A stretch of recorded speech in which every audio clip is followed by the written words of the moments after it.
Hello, good day everyone, and welcome to another section of this tutorial on how to develop Android application.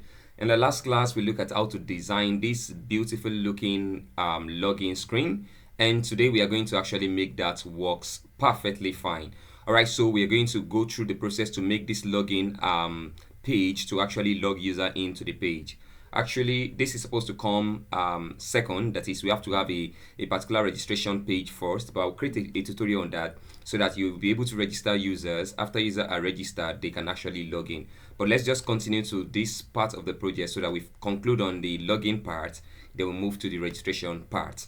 All right, so if you have done this according to what I explained in the last video, they'll be having exactly what I have on screen. But in the last project, we did not include some of the things that are needed to actually make this work, and that we call excuse me, we call the ID. For every widget, for every item here on screen, we need to have a way we identify them so that we can always call on them anytime we need to perform some operation on them.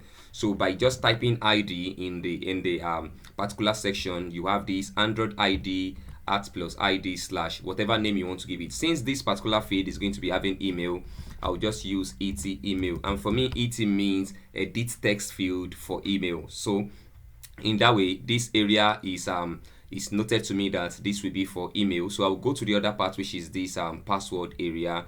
So for here, right here under the text input edit text, I'll have an ID section there. So I'll just come here and type ID. Eventually, if yours is not doing autocomplete for you, so all you just have to do is I have just typed Android ID, then I will just have equal to then @+. That's just what I will have @+id/ whatever name you want to give that. So this one will be password. So I will just take this for password. Okay, so that's for my password. So I can always call on this particular part in my code. Then we need to do for other sections too. For remember me, you can use check remember, just like I've added for this one. And for forget password, we need to get an identifier for that. So I have tst forget password. For login button, I don't have an ID for that, so let me just put in there. So I'll have an ID for the login button. I'll call it login btn. So that's login button. And lastly, don't have an account sign up. I have sign up text for that, or sign up txt, whatever you want to use for yours. So please make sure that the name I use for all of my fields are the same with yours if you're going to be working with my code, so that it's going to work perfectly well for you without any error. All right, so now let's head back to the main activity that was generated for us when we have our code. Oh, excuse me, I need to explain this. If you have to rename your file, it is not compulsory actually. But if you have to rename this particular activity to login activity, all you just have to do is right click on this main activity and click on refactor, then click on rename. Then I will change the name of this to login activity. Okay, so with this now, I know that this is basically for my login. It is more easier to understand that that particular screen is for login. So I have to do that for my layout file also. I'll come to my layout file, do the same thing. I'll click on refactor. Okay, then I'll click on rename. Then I'll just change main to login, and that will work fine for my code. All right, now we have renamed both the layout file and the Java file to login activity. So in this way, we know that this code is basically for the login activity. So we can have the main activity later as our entry point. After user login, they are directed to the main activity. All right, so I'm going to remove some lines from this place, which are these lines here. I'm going to remove them. I will delete. Then all of my code, I'm going to have them here. Okay, I have made the code available, so I'm just going to do copy and paste. Then I'll explain each part of the code so that this video is not unnecessarily long. All right, before I begin to do that, I have to declare all of my fields as described in the layout file. We have the email, we have the forget password, remember me, password, remember me, forget password, login button, and sign up text. So I have to declare all of them here because I'm going to be using them. So the first one I want to declare is the edit text field, which is for which is for email. So I'll say edit text field, and I'll say I can call it email, and that means that I have declared a particular area, variable location called email, to actually store the content of my the content that is entered in the email field. So that's just what I did. All right, so I will just do that for all the fields that are required. So I'll make that first. So all I have is I have edit text for input email field and input password field. Then I have button. I have to import the class, else that will not work. And I have to import the class for each of them. Okay, let me just quickly do that before I continue. So for progress bar also, the progress bar is what shows the loading state of our app. All right, so I'll edit for input text. Okay, then I'll import this. Okay, before I'll fix this also. Now we have edit text field for, I'm just going to fix something here. So I'll have text input, let me just put that, text input edit text. So because that is what we use for our input password field, so I'll use that for input password instead of edit text, so that will work fine. So I'm going to remove this from here. Okay, so the edit text field for input email, the text input edit text for input password, the button, that's the login button, text view for these two sign up view. If you go back to the layout, you see that this forget password is a text view, and don't have account sign up is also a text view. So that is why we declare them with a text view. Why remember me is a checkbox. If you check this part, you see that we declare them with the widgets checkbox, and progress bar is by progress bar. Then you'll be wondering what this other line is for. Okay, now before we continue with our code, before our app can actually work, we need to connect it to a database. And for this project, we'll be using Firebase database. Whether you have used Firebase database before or not, or you don't even have any idea of what Firebase database is, I'm going to walk you through how to go about it step by step. And if you follow the link in this video description, there's a link to a blog where I've explained every part and section of this code to make you understand. Even if you have never developed, designed, or code any app before, you are going to have a ground knowledge of everything about this development process. All right, so the first thing we need to do is I'll click on this. For your case, you might just have file menu, then I will navigate through tools area. So then under tools, I have Firebase. Just click on Firebase.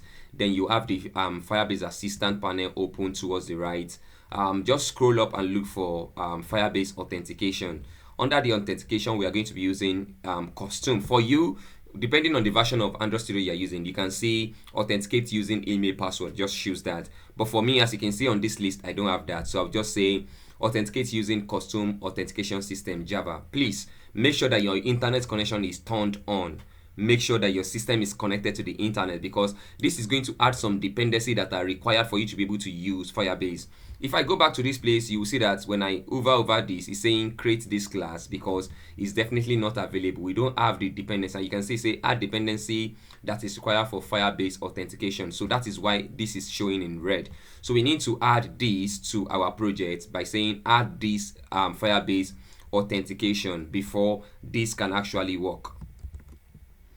Alright, so I'll just click on add Firebase authentication SDK, and you have this prompt on your screen. So when you have that prompt on your screen, just click on accept changes, and this will begin to download all the necessary dependency that is needed to make Firebase work for your project. As you can see, saying importing login UI Gradle project, that will just begin to download all the necessary Firebase dependency for your app. Alright, so I'll just hold on till that's complete downloading, then we proceed to the next phase, which is connecting to Firebase console. So let's just wait for this to download all through and ready for our project. Alright, now the Firebase dependency has successfully added to our project, and now we can continue to the other section of this project. So what we are going to do now is I'm going to import the Firebase authentication class, so that this will not be giving us error again. So first of all, let me just collapse this section. I'll click on this and you will see the import class. So it's import the necessary class to be able to use Firebase authentication. And before I proceed to connect into that database, I need to explain this area once again. This input email only specify that this is the name we'll be using to reference the email feed in our layout, this email feed.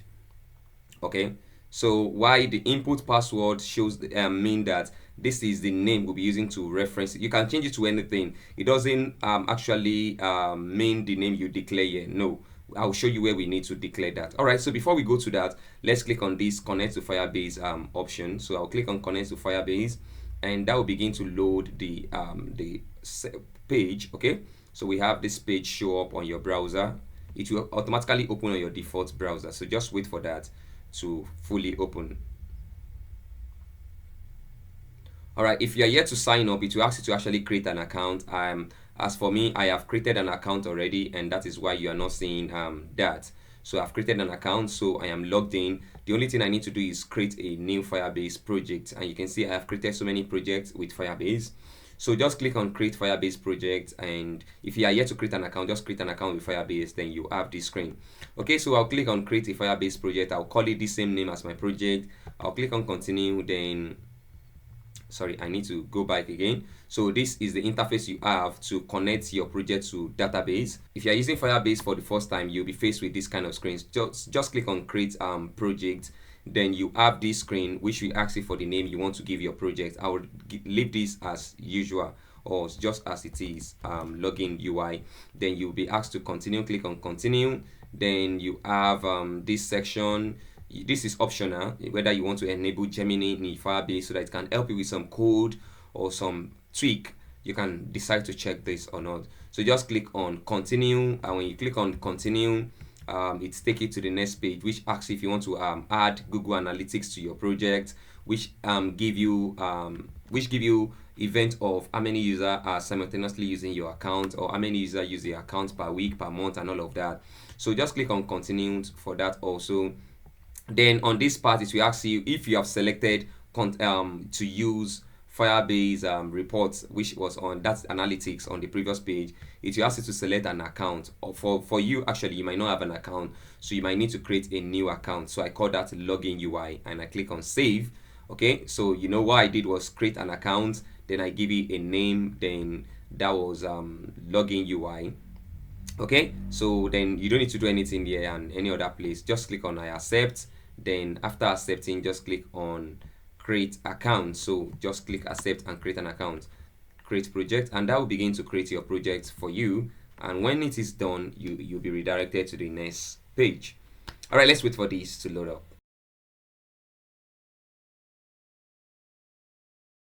Once your app has been successfully connected to Firebase, you just click on this continue, and you have a prompt that say it has been successfully connected to Firebase. All right, you can see connect, and when you click on the connect button, your project begin to connect to Firebase. I'll click on connect. Now that our project is connected to Firebase, all I just have to do is I have to navigate back to console.firebase.google.com so that I'll be able to select that particular project. It says connected here, so I can click on this assistant to hide that section. So we can continue with every other part of our project. Okay, but before we continue, I'll head back to Firebase console. Then I'll click on login UI. So when I click on login UI, we want to make sure that we enable what's it called? We enable the authentication for our app, else it won't work. So how do we go about that? Just click on this build section. When you click on build, select authentication. Okay, so when you select authentication, let's see what comes up. You have this screen. Okay, when you have this screen, click on get started. Okay, now it's asking us which of the authentication do we want to use. For now, we are sticking with email password. Click on email password.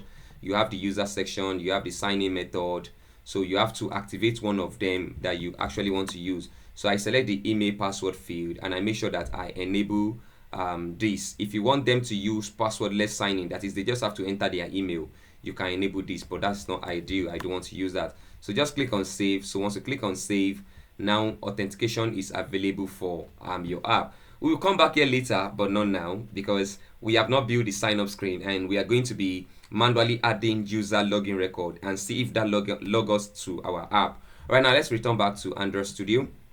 Yeah, the next thing I want to do is I want to make sure that all of these fields that I've defined, which are variable, they are just location. I want to use them to target a particular field. I need to define them here under the onCreate method. So I'll come here after the set content view. I have to actually declare all of them here in such a way that I reference the actual name that I've given in the layout file. All right, let's begin with that one after the other. All right, so let's see what we have here. I start with mauth, which is defined as our auth. This is the variable we give for Firebase authentication. If you don't get all of this, don't worry, I will explain, and you can also check the blog that's available in the video description. It explains everything line by line. So the input email which we had declared at the top for our input field, if I go up here, you will see that this input email, we connect it to the right input email field in our project, which is health email. And for our password field, I want to believe that's not the name we give it, not health password. So if that's the case, we will not be having error. Let's go and confirm if that is what we give our password field. Okay, yeah, there's a mistake. So I will do the same for all of this field and we'll continue with our coding. Alright, so I have corrected all the other views in my project except for the progress bar. The reason is because in our last version of this code, we did not add progress bar. So I'm just going to add it under this image so that it is easily visible for users. And what is the function of the progress bar? The function of the progress bar is actually to show that our app is loading when you click on the login button. Okay, so that's the main purpose of the progress bar. So I'll just set the width to 50 dimension pixel and same as the height to 50 dimension pixel. Okay, then I want to give it an ID. Remember what the ID does, that's the name to identify that particular field. So I'll give it progress bar.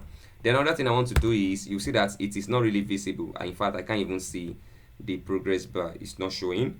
All right, what I will do is I will change the color of my progress bar by actually using this particular line, and I will set it to any color that I've defined in my color. If you don't understand how we define our color, please refer back to the previous code for that. Okay, with that I'll just close that that particular view. Now you can see that our progress bar is showing, but by default we don't want to show our progress bar because no action is being performed yet, so it is not supposed to be visible. So we just say visibility, that is, we want to hide the visibility, we set it to gone, and now boom, our progress bar is gone. Okay, I don't know why this is giving us error, but let me just see what is the matter. All right, for our progress bar, if you still have that error that is shown, all you just have to do is just come to the menu section and navigate to the build section, click on clean project, and that should fix the error because it's actually correct. Okay, so let's get back to our login activity and continue with our code. You can see that this has corrected itself. So the next thing we want to do now is whenever the login button is clicked, we want some actions to be performed. So we say login, depending on the name that you have given it here. You can see we have login button. So we say login button dot set on click listener. That is, we want to listen to the action that is being performed when user click on that button. All right, so I will just press new view. You can see it's already suggested. So just click the tab button on your keyboard and it will continue complete that section of the code. So right here is what we want to perform. We want to perform what action happens when user click on the login button. Login button does set on click listener means that it listens to changes that will happen when user click on this. So the first thing is we want to check if the email field is empty or not. We want to check if the password field is empty or not before we can actually check if those two values are valid in our database, then log user in if they are valid. So I'll just paste the complete section of this code and I will explain once again.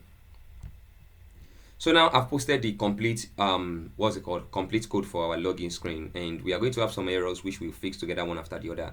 So when the user click on the login button, it should perform the activities that are stated in the login user method. This is the login user method. So the first thing is it declares a string variable called email. A string is a type of variable that allow text value to be entered, be it name, text, and numbers. So here it says string email equals to input email. That is the field we have declared up there to take the values from the input email. This one here, the input email is taking value from our email field. Remember the email field that we have declared. So let's go back here. Dot get text dot to string dot string, it gets the text that you entered here excluding the spaces, so the space become irrelevant. It does the same thing for the password. We declare a string variable called password to get the value of the or that you have entered in the password.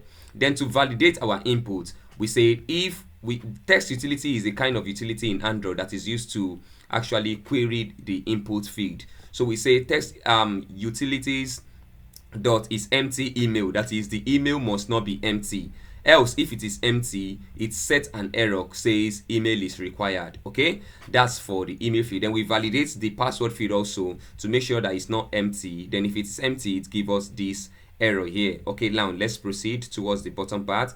Then again, we want to check that, we want to make sure that the password is more than 6 digits. So if password dot length is less than 6, it sets an error.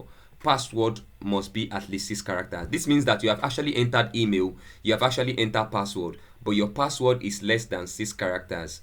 It should set an error. All right, this particular condition here, we are supposed to put it under the sign up field. That is, whenever you want to register an account, your password should not be less than 6 characters. You must have seen that in some of the apps that you have used earlier before now, but let's just keep it here for now.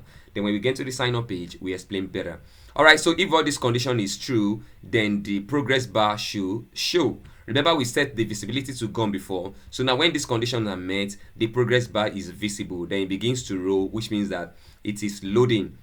Then the Firebase authentication that we have declared above begin to perform the registration process using Firebase sign in with email and password to sign in user. Okay, so the first thing is, if the progress bar is not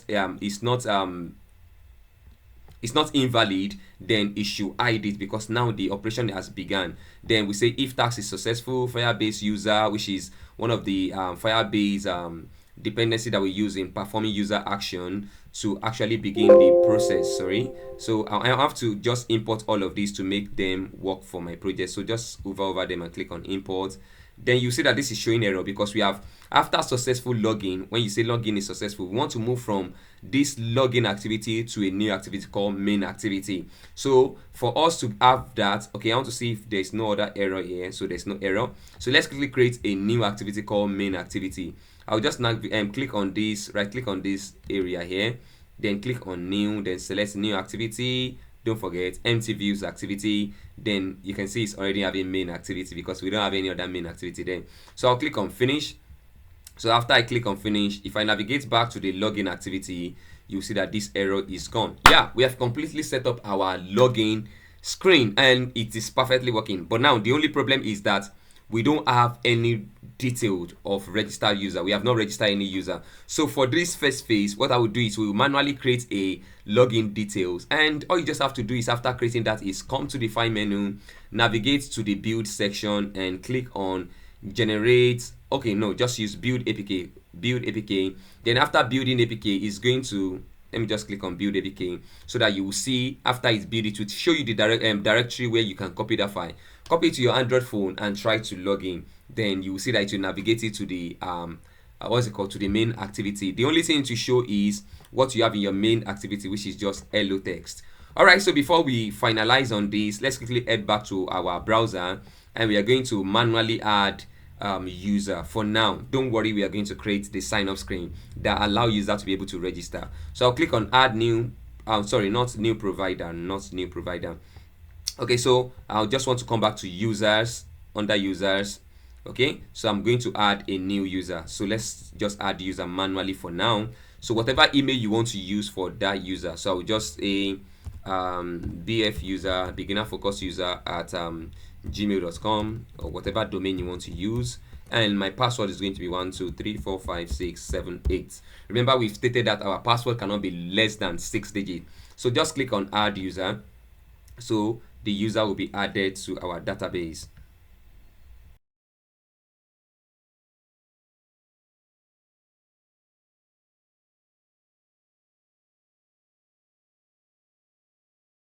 This new user has been added to our project. Okay, so if you want to add any other user, you can add other user. In some other part of this project that we are building, we look at how to set the user role and the admin role. As you know that their role is very different.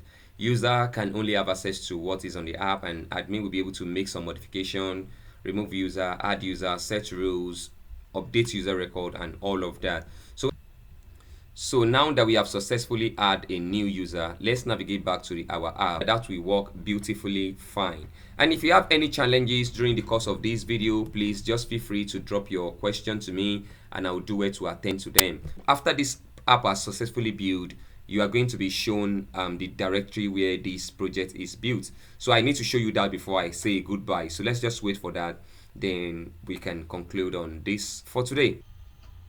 We have build failed error, and That is due to some of the things that we need to fix. Let's quickly fix that before we it says, okay, this is the error that we have. This error required that we have compile version 35 because Android activity 1.10.1 require that we have compile version 35. Okay, let's look at how we can fix that together.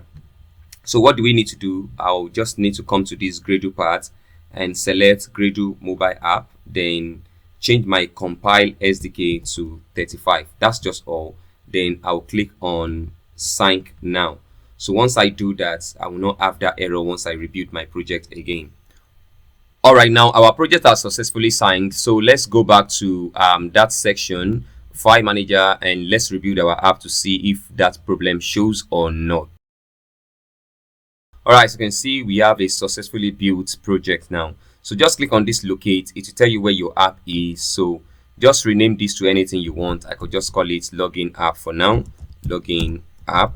Then copy this app to your phone, run it, install it. Then you see that if you have actually log in with the what's it called, the user data that we have declared in our database, you have a successful app logged in.